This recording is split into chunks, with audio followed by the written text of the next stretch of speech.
Hello everyone, welcome to Bind Edutech. Students, कभी हम लोग क्लास 11th का जो थर्मल प्रॉपर्टीज़ ऑफ मैटर है उसमें थर्मल कंडक्टिविटी तक पढ़ाई किए थे एंड उसके बाद हम लोगों ने उससे रिलेटेड कुछ सवालों को देखा था और आज उससे आगे बढ़ते हुए हम लोग डिस्कशन करेंगे Newton's law of cooling. Topic का नाम है न्यूटन्स लॉ ऑफ कूलिंग। देखिए, ये जो न्यूटन्स लॉ ऑफ कूलिंग है ये बताता है कि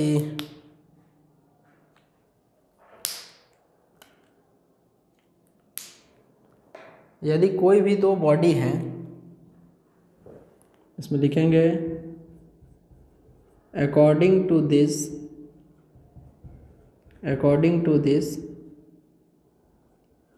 इफ द टेम्परेचर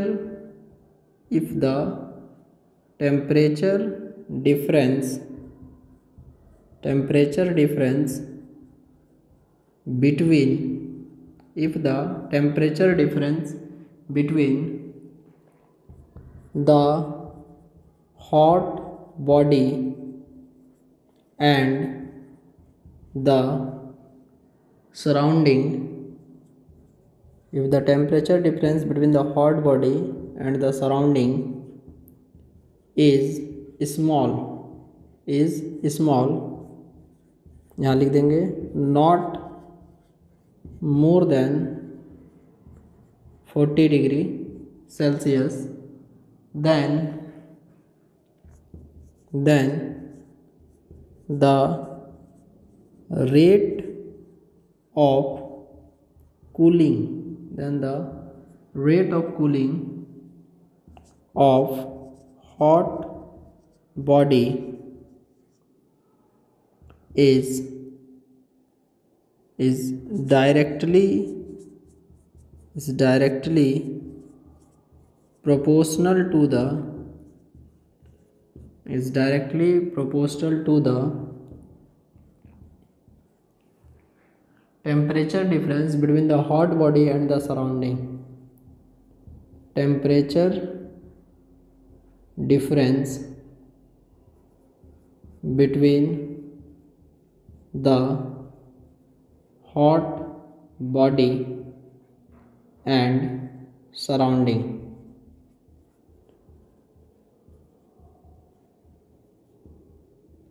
स्टेटमेंट के आधार पे इसको समझना थोड़ा सा डिफ़िकल्ट है, बट पहले हम लोग इसको एनालिसिस करते हैं।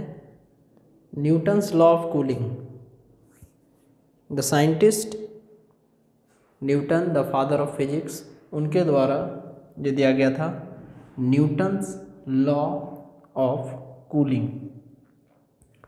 तो आखिर ये हम लोग को बताता क्या है Newton's law of cooling? Cool होना मतलब होता है ठंडा होना। तो एक होता है हॉट बॉडी और एक होता है कोल्ड बॉडी। तो जब कोई भी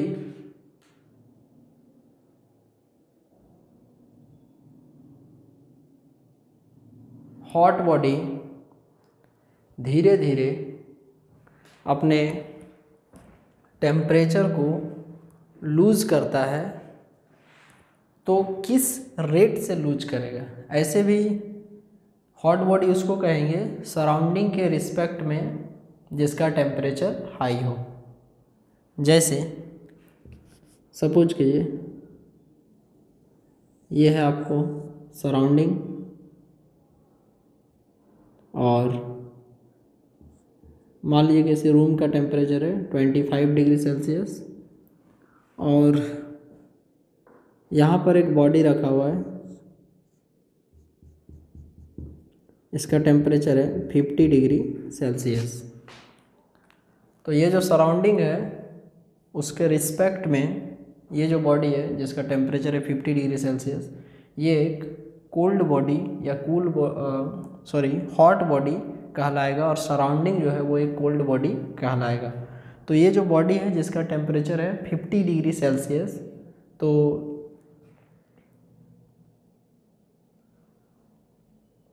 धीरे धीरे ये जो 50 डिग्री सेल्सियस है जो हॉट बॉडी है अपना टेम्परेचर को लूज करेगा, धीरे धीरे अपना टेम्परेचर को छोड़ेगा।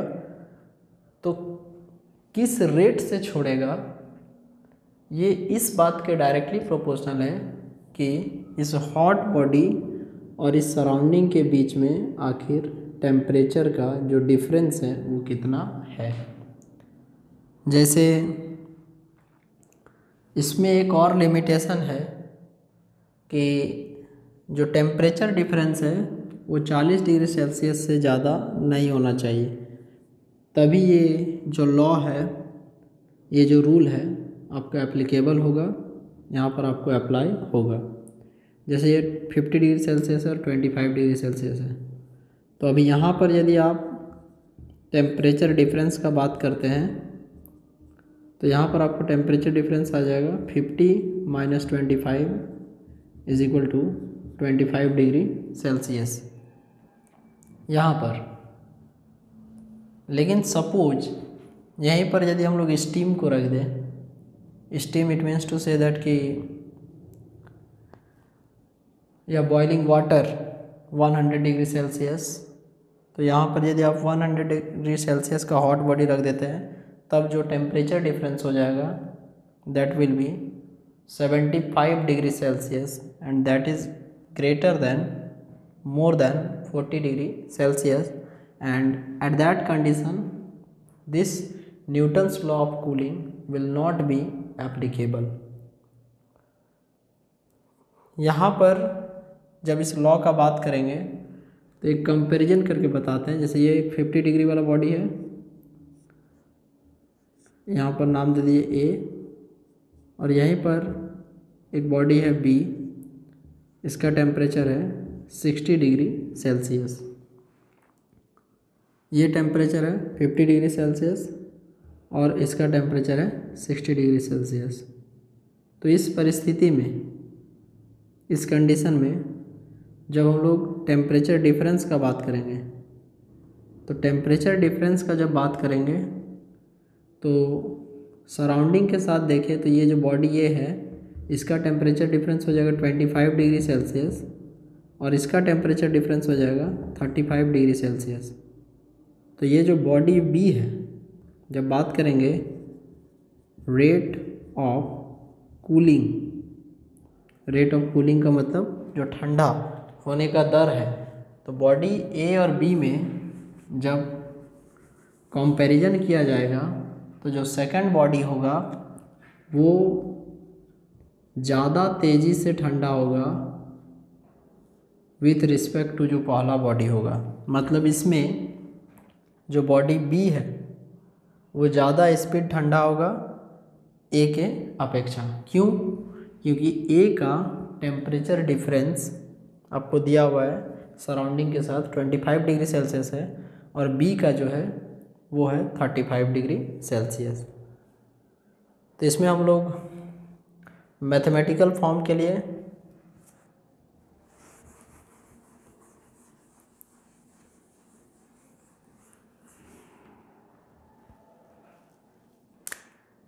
लेट जो टी है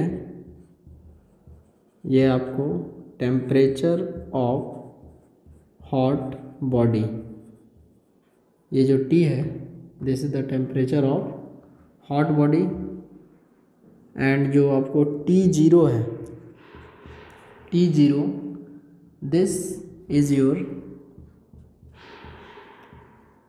टेम्परेचर ऑफ सराउंडिंग। कभी कभी हम लोग इसको T0 भी पढ़ते हैं। तो जो T है that is the temperature of hot body and T0 is the temperature of surrounding. अब हम आपको एक वर्ड लिखेंगे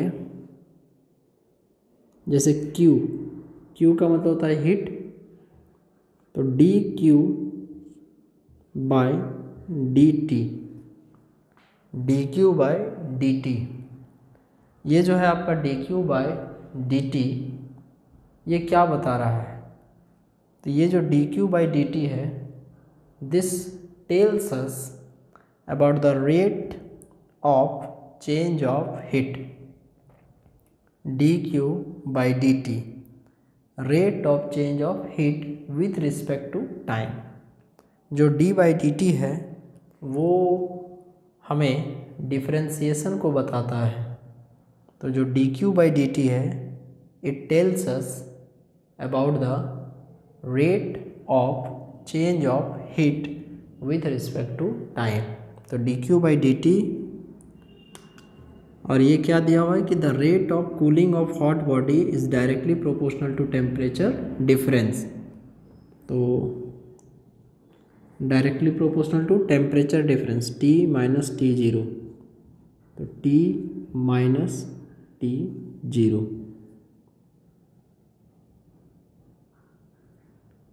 T minus T0, T for temperature of hot body and T0 is the temperature of surrounding.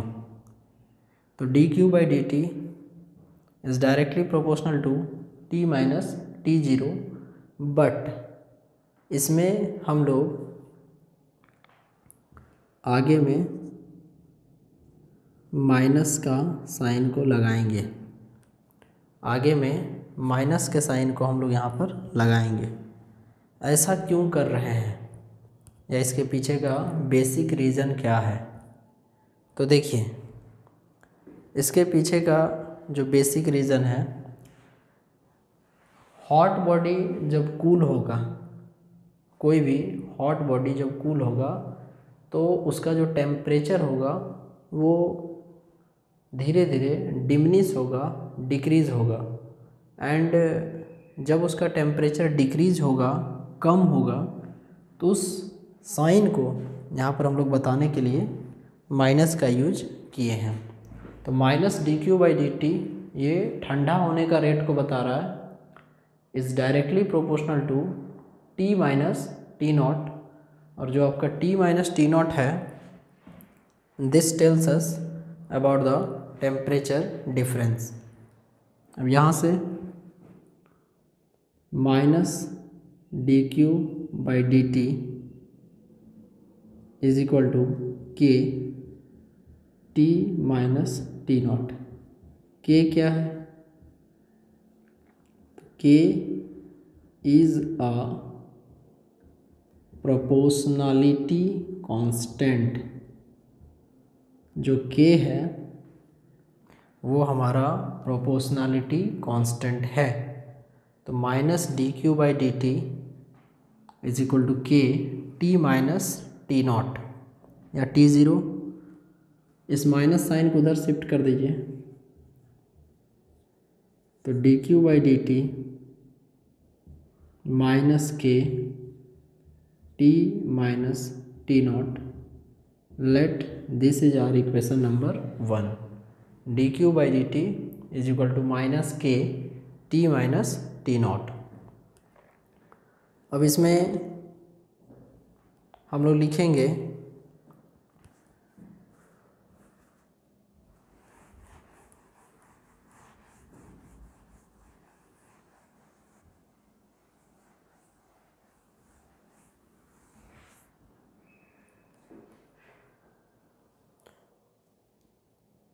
that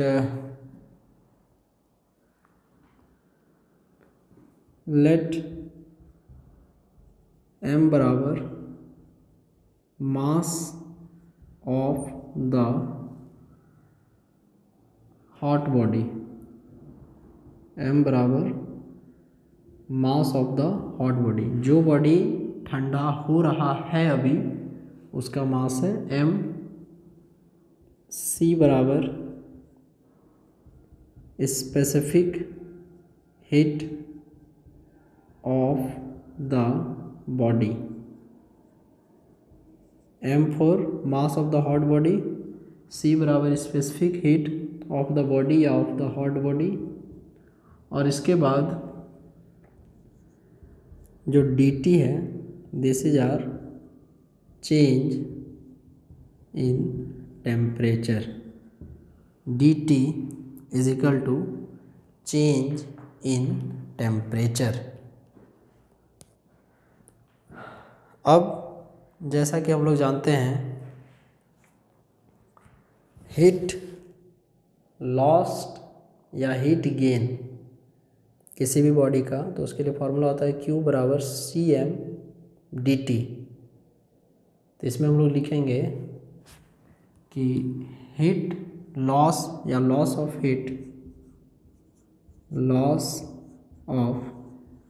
heat is given bye loss of heat is given by Q is equal to CmdT। Q बराबर CmdT, ये heat का formula है। Q is equal to CmdT और इसके बाद rate of loss of heat, rate of loss of heat is given by. अब देखिए यदि आपको रेट निकालना होगा तो इसके लिए रेट किसी भी चीज़ का rate of change of quantity यदि फाइंड करना है तो then you just have to find out the differentiation of that quantity. यदि हम लोग को किसी भी चीज़ का रेट ऑफ चेंज निकालना है तो उसका डिफरेंशिएशन फाइंड करना पड़ेगा।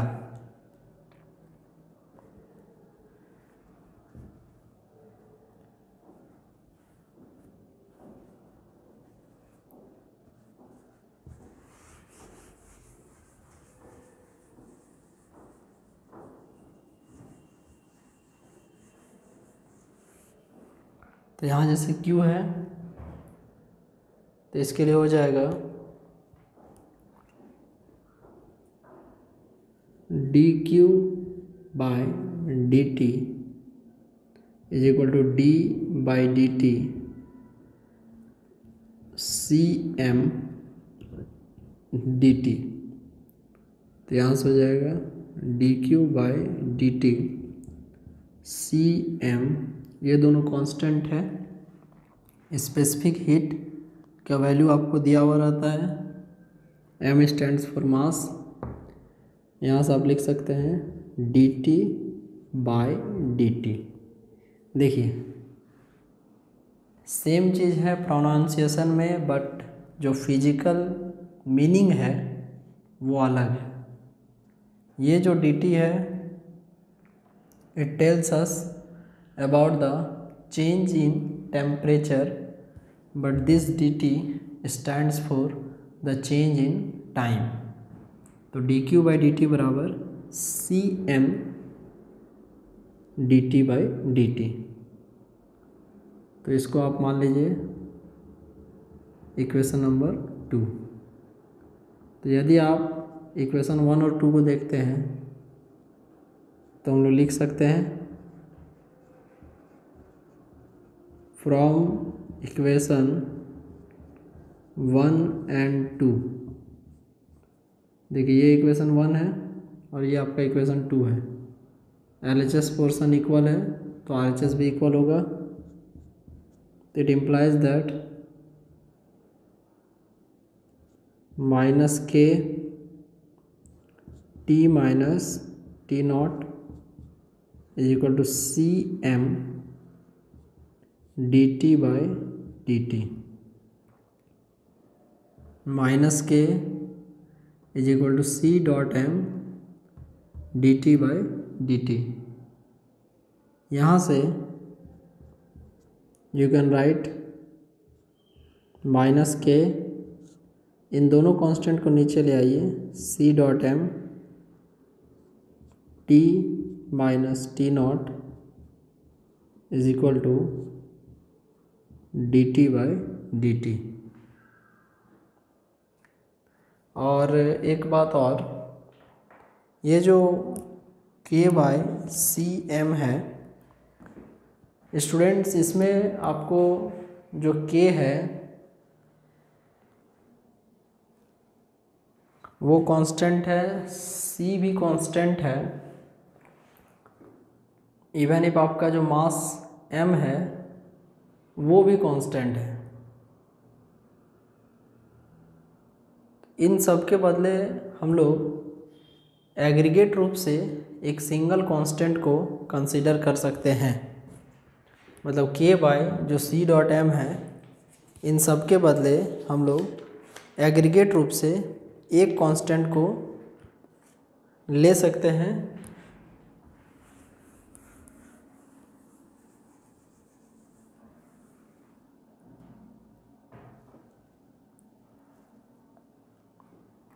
लिखेंगे कि k by c dot m is equal to k. It implies that minus के T minus T naught is equal to d t by D t. अब यहाँ से हम लोग को फंक्शन को पहचानना होगा। फंक्शन को पहचानना होगा, it means to say that कि ये जो डी टी है, ये डी टी ये बता रहा है चेंज इन टेम्परेचर, और ये जो डी टी है ये बता रहा है चेंज इन टाइम। दोनों में कभी भी कंफ्यूज नहीं करना है। और जब भी हम लोग डिफरेंशिएशन या इंटीग्रेशन करते हैं तब हम लोग को एक पार्टिकुलर रिस्पेक्ट लेना पड़ता है। It means to say that कि एक पार्टिकुलर ढंग से हम लोग को ये कंसिडर करना पड़ता है कि किसके रिस्पेक्ट में किसका डिफरेंशिएशन हो रहा है। जैसे देखिए, यहाँ पे जो आपके पास क्वांटिटी है T minus T zero, T minus T zero, ये हमें टेम्परेचर के डिफरेंस को बता रहा है। जो टी माइनस टी ज़ीरो है ये आपको टेम्परेचर डिफरेंस को बता रहा है। तो हम लोग यहाँ से एक काम करेंगे that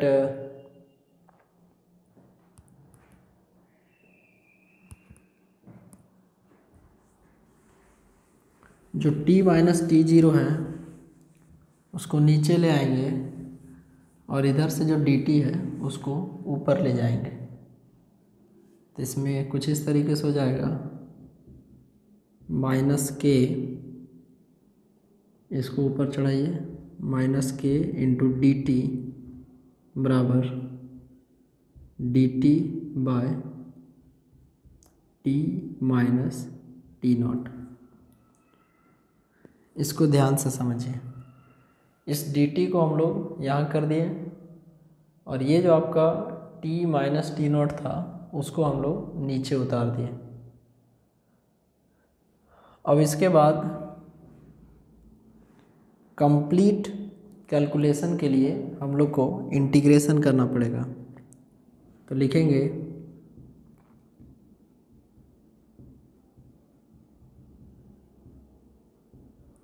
integrating both sides, integrating both sides, integration of minus k d t बराबर integration of d t by t minus T naught. And यहाँ से जैसा कि हम लोग पढ़े हैं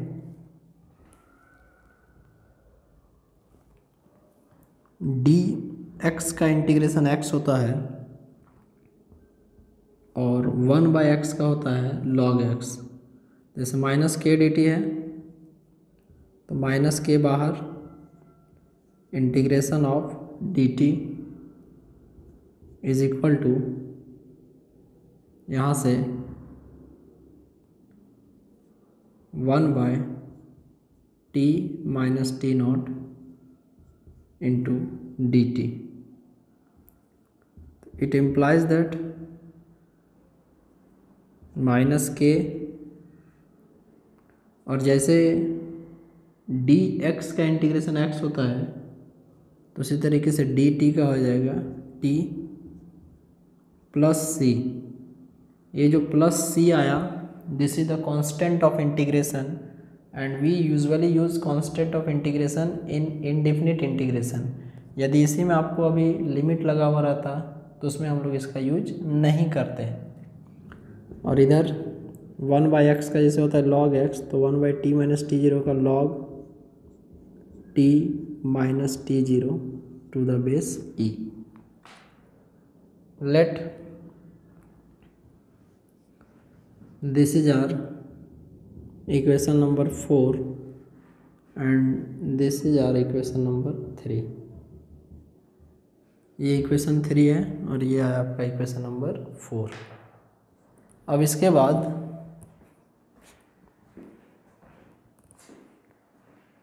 हम लोग इसके वेरिएशन पर रिलेटेड ग्राफ को बनाएंगे.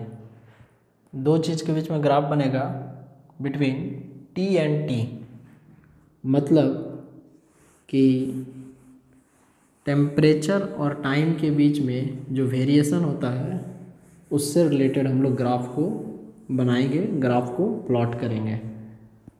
इसमें एक चीज़ हम लोग को लिखना है कि जो c है, c is the constant of integration. Okay students, then अभी का क्लास यहीं तक रहेगा. नेक्स्ट क्लास में हम लोग इसके आगे देखेंगे. Take care of yourself. Thank you very much. Bye.